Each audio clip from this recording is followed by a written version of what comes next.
by to lift off and the clock has started.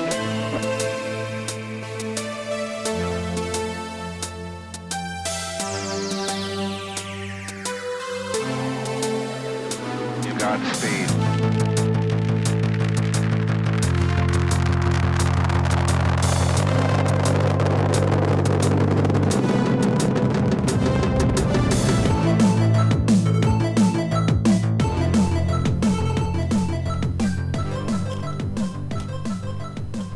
Hello and welcome back to the Salty Dog server.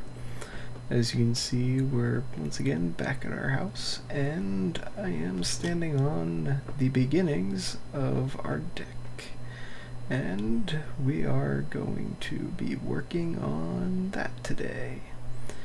So, with that, let's get to it.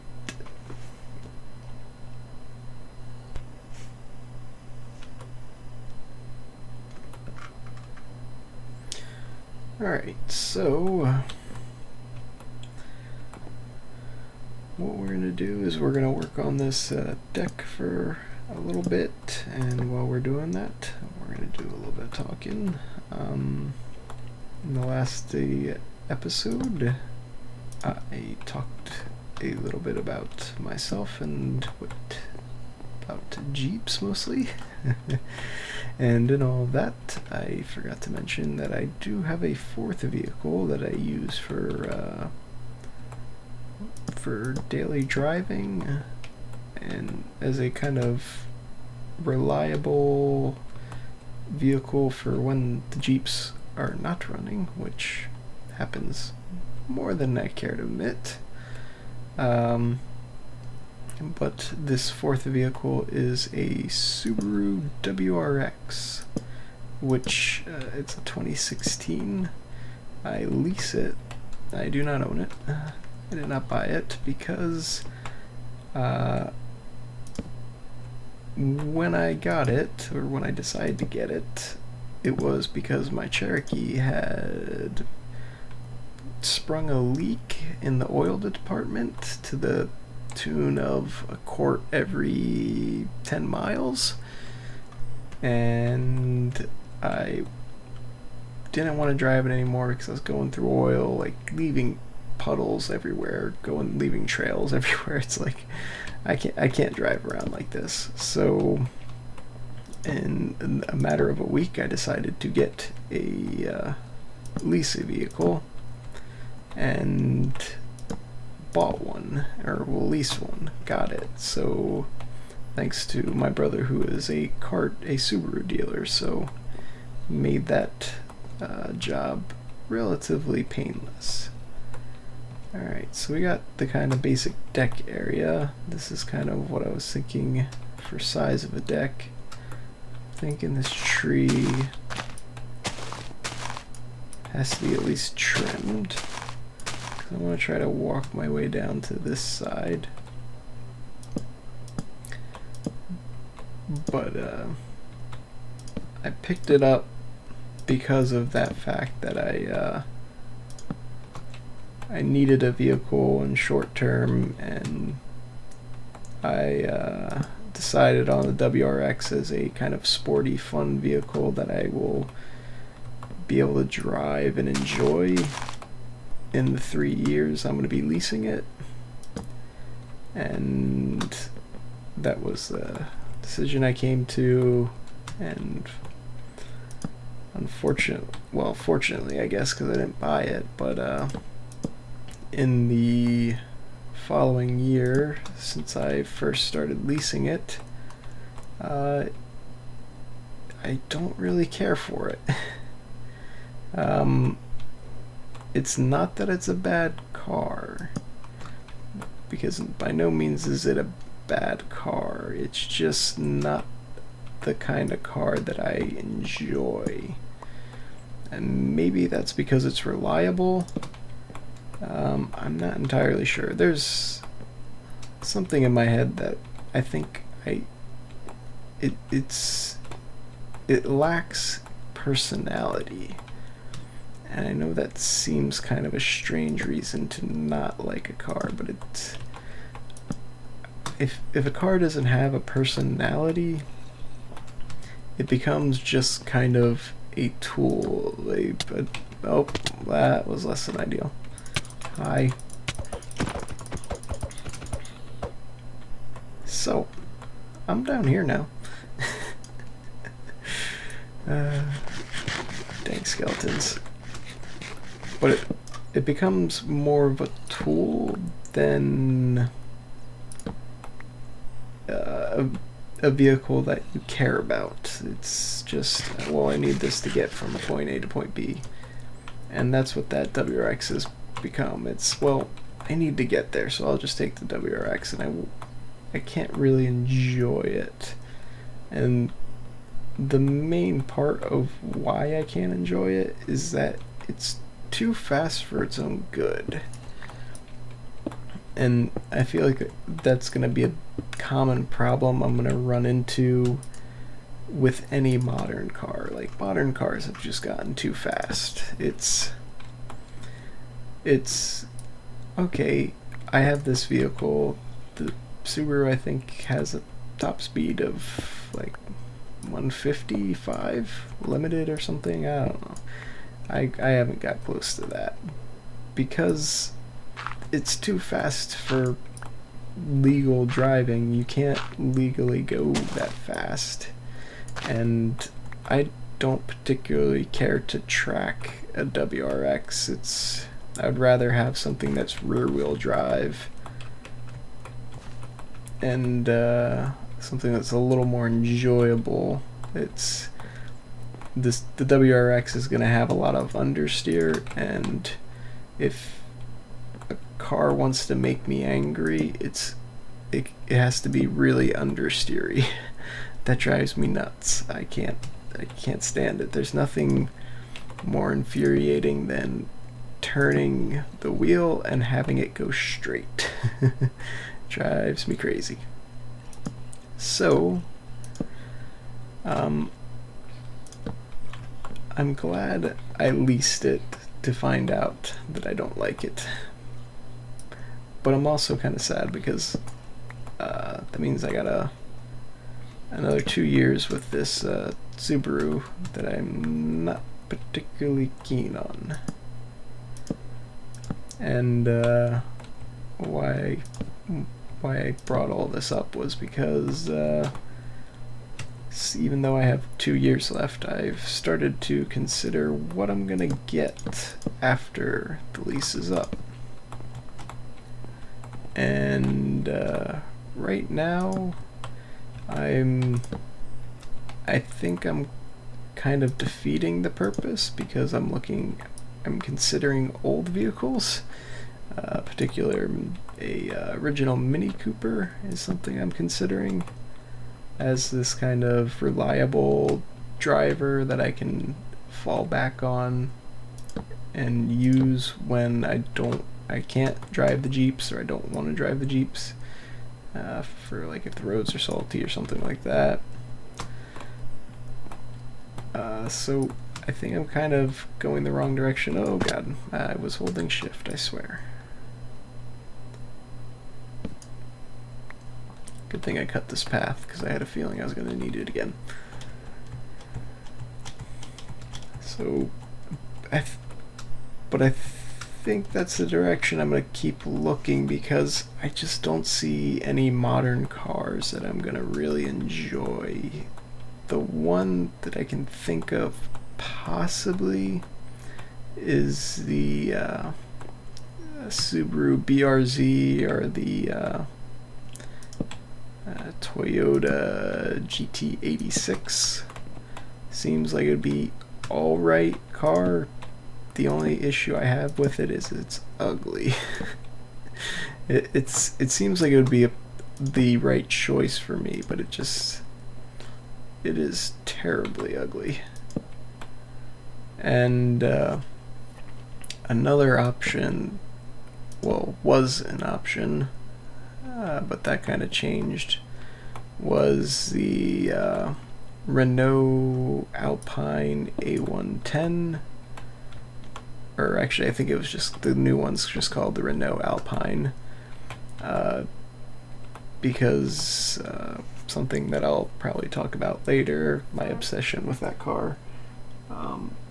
But it's not coming to the US, which might be a saving grace for me because I probably would end up buying it, and I probably would end up not liking it. But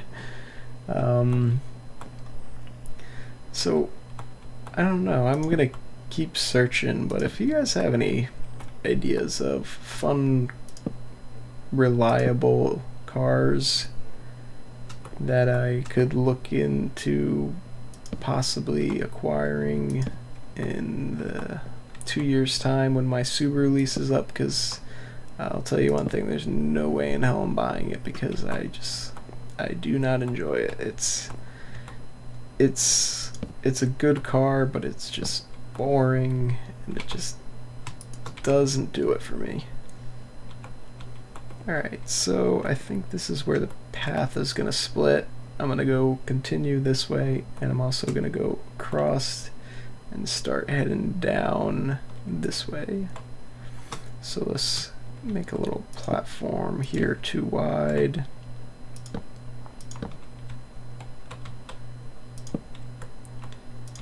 And I don't think I'm going to do a railing, and I'm also probably going to trim this up and put support beams, of course, but not quite sure like I said, I kind of wing things and clean them up and trim them and figure it out as I go.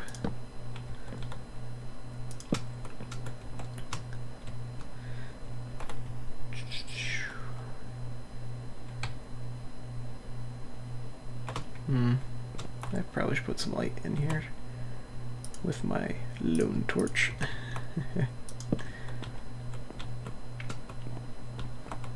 So yeah, one of the things that I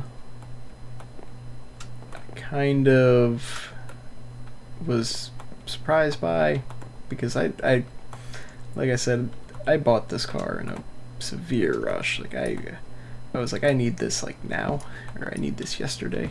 When I talked to my brother into getting me the car, I was like, I need this by 3 days from now.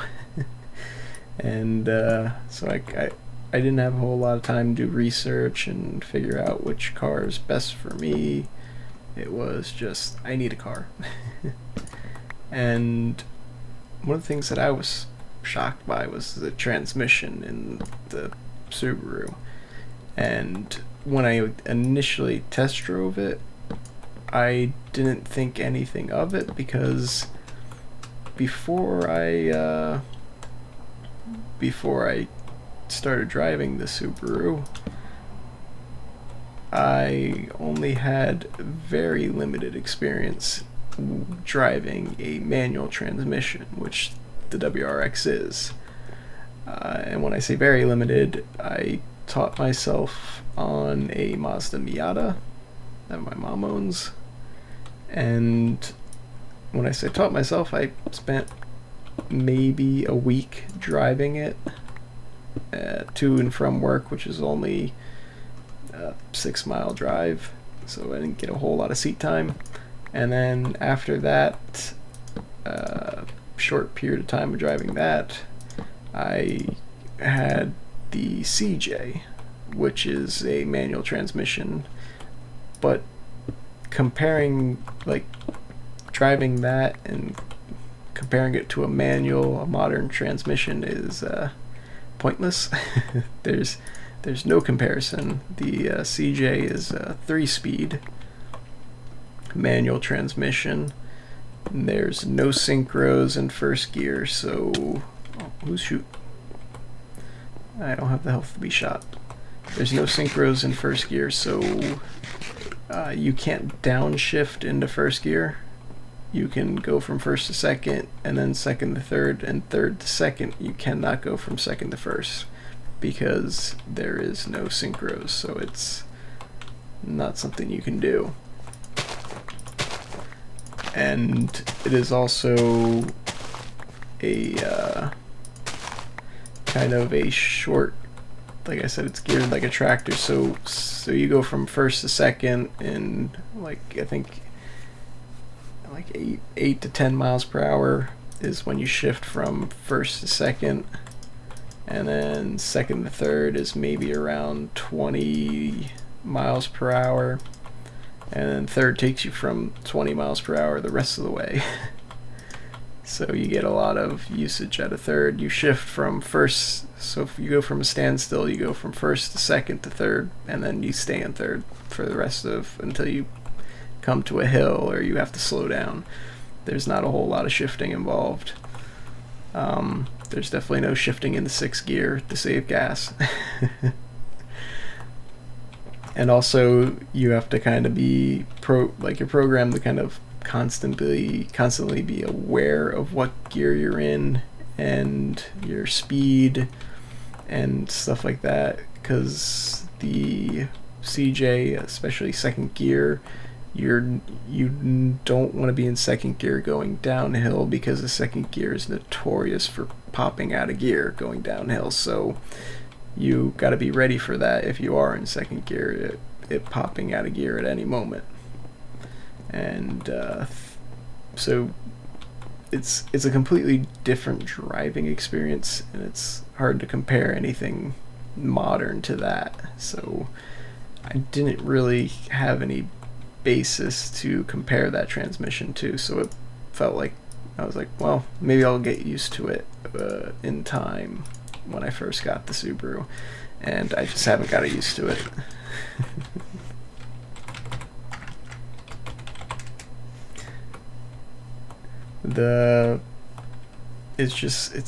It's really clunky. I'm sure that's what kind of people like the transmission for, is that it's robust. It's clunky and it feels terrible, but it's robust. So if you put more power into it, it can handle it. It can handle a heck of a lot more power than stock. However, I have no desire to put more power in it. I enjoy the gas mileage that it gets, so I don't want to do that. I'm probably going to go down to 2 wide through here to try to keep the ravine open still, view-wise. So since I don't want to put extra power in it, I don't feel the need for it to be so clunky. It's strange. It doesn't feel quite right to me.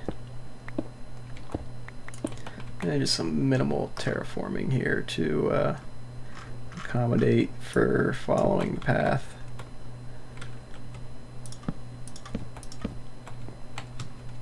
How do we look up? Yep, we got crossing ravines.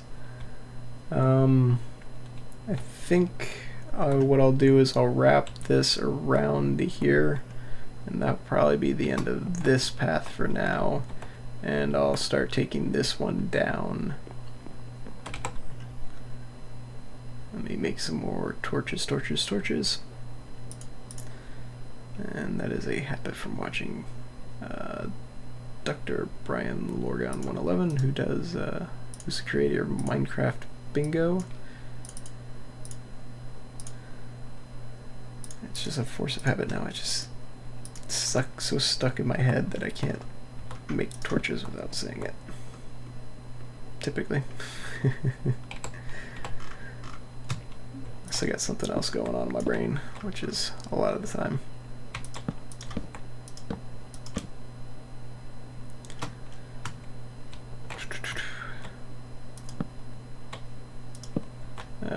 So other things about the Subaru that I was surprised by, and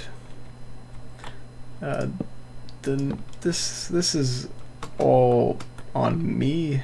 Nothing the car's fault with this. It's just kind of a preconceived notion that I had that was incorrect.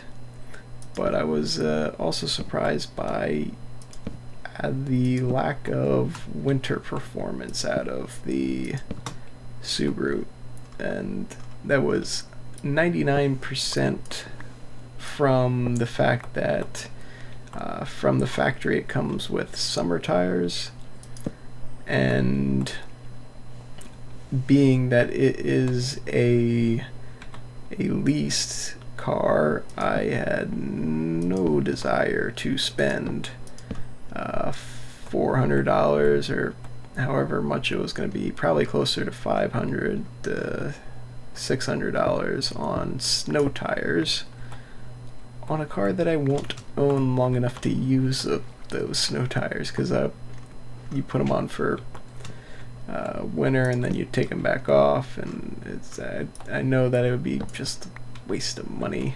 So I tried driving it with summer tires, which was interesting because I drove it in the snow multiple times because I live in the Northeast, and snow is a common occurrence around here. So drove it multiple times in the snow, ice, slush, and it was terrible in all of those conditions.